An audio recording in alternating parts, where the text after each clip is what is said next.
Hey everyone, my name is Wedge. It's been a while since we brought you a casual deck tech. The last time we did, a ton of you requested Illusion Tribal. I have no idea why, but the deck was super fun to build and it's hilariously effective, so I'm not going to question you.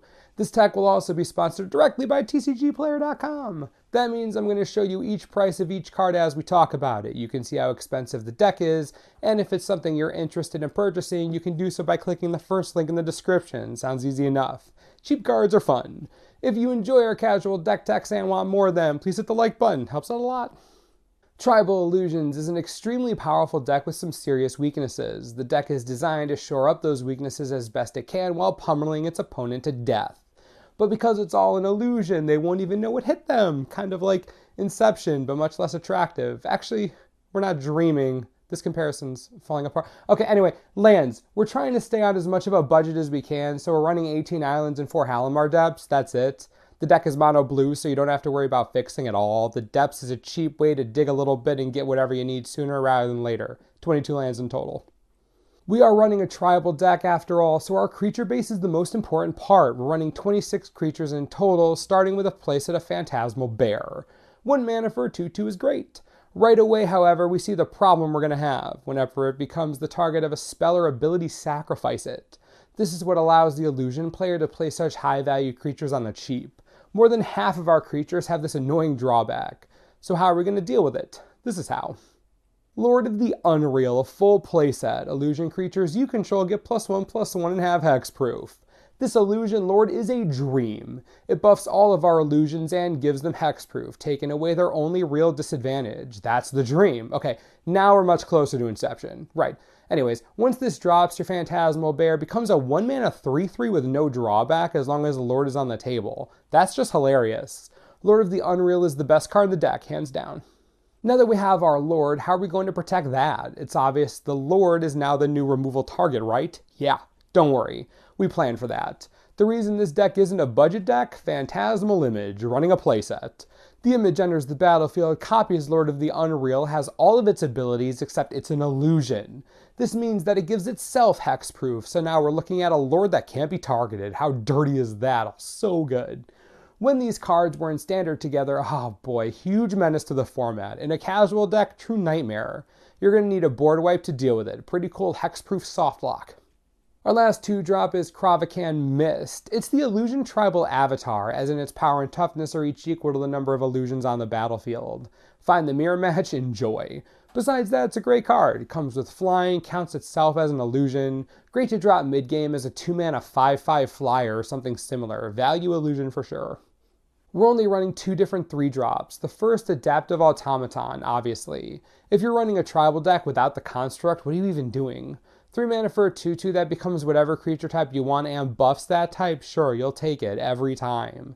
It's a free Lord that's super easy to play, such low-hanging fruit, don't ignore it.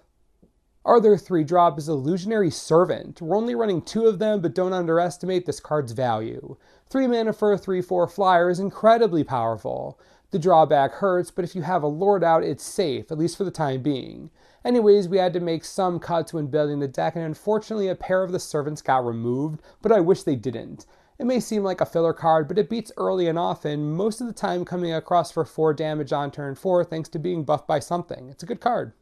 On to 4-drops, we're running 2 Phantasmal Dragon for funsies. 4 mana for a 5/5 flyer is already greedy. We take away the drawback with our Lord and buff it with the Lord or our construct because it's an illusion. We could probably find a better use for this slot, but a 4 mana 6/6 flyer most of the time, that's really hard to fight in combat, especially when it has hexproof. Some pretty brutal stuff in a casual environment. Worth playing at least a few if you want to beat down. Our last creature in the deck, and probably the funniest, is Crona Zoa. I can't count the amount of times players have had to read this thing. 4 mana for a 3/3 illusion with flying is boring to us at this point.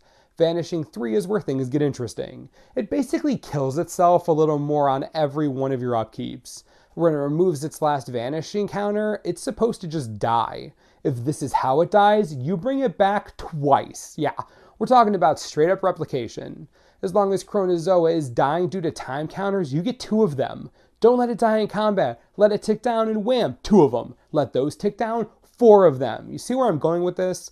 Tell me this isn't the funniest thing in the world. In a casual environment where your army of Zoas will have hexproof and anthem effects on them, yeah, you're going to have a great time. Enjoy.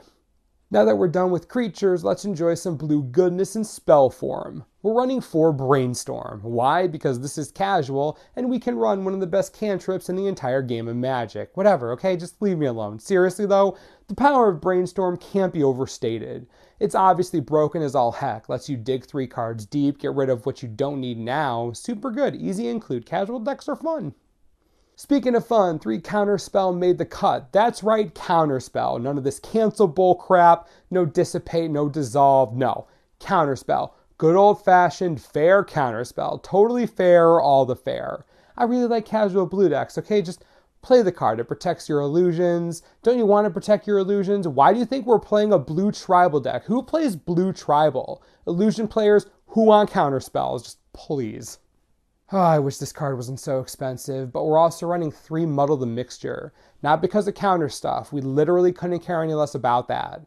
We want it for the transmutability. It's basically 3 extra copies of Lord of the Unreal. We can pay 3 mana and use it to search for our Lord. Pretty simple. Too bad it's played in Modern now. Dang it. Our last include is Vapor Snag because nothing screams blue like an unsummon with a poke attached. Worst case scenario, you can use this to save your Lord from a board wipe. You do lose 1 life, but that's almost always better than letting a Lord die. That card really is your win condition every time. Don't let him die. As you can see, the strategy is pretty straightforward. You're trying to play some early illusions, hopefully land a Lord before any of them die, then swing until the game is over and you lose all your friends. A few things to remember. The sooner you can get your Lord, Phantasmal Image, Trickery online, the better. Muddle the Mixture for either piece as soon as you can if you already have 1 in hand. You really want to lay that down early. Next, do not let Crona Zoa die in combat. It loses 100% of its awesomeness if you let it die while it has time counters on it. You need that stupid thing to multiply. It can't do that if you throw it at brick walls with spikes on them. Just don't do it.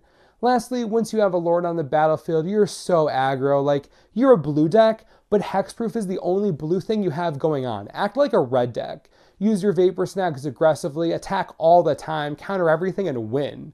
Because when blue isn't even acting like blue, it's still awesome. That's all you need to know. If you fall in love with illusions and really want to go just totally ham with it, you can upgrade the deck. It'll only cost a few $100s. Mutavault and Cavern of Souls, both insanely expensive, both make the deck even more ridiculous. You can run something hilarious like Call to the Kindred. It does give you some pretty sweet value over the long game as long as you put it on creatures that actually want to touch it, if you know what I mean. Not a financial upgrade, but a fun one. We're all about fun here, I think. Right. I've also seen a few lists running Biden of Thassa. Could be a neat addition. I haven't used it yet, but it seems pretty hilarious. Card draw is always good, but we knew that. We're blue players. Yeah, I went there. That's going to do it for this casual deck tech. Let me know what you think about our build in the comments. Is it the type of casual deck you're interested in playing? If so, click on the link in the description to get the full deck list and see what the price is. Not as much as you'd think, honestly, considering we're running a lot of decent cards. Also, what kind of casual deck techs would you like to see in the future? Let me know your thoughts. As always, subscribe for the latest and most reliable Magic the Gathering information you could ever need. This is the Manosaurus, I'm Wedge. Thanks for watching. We'll see you next time.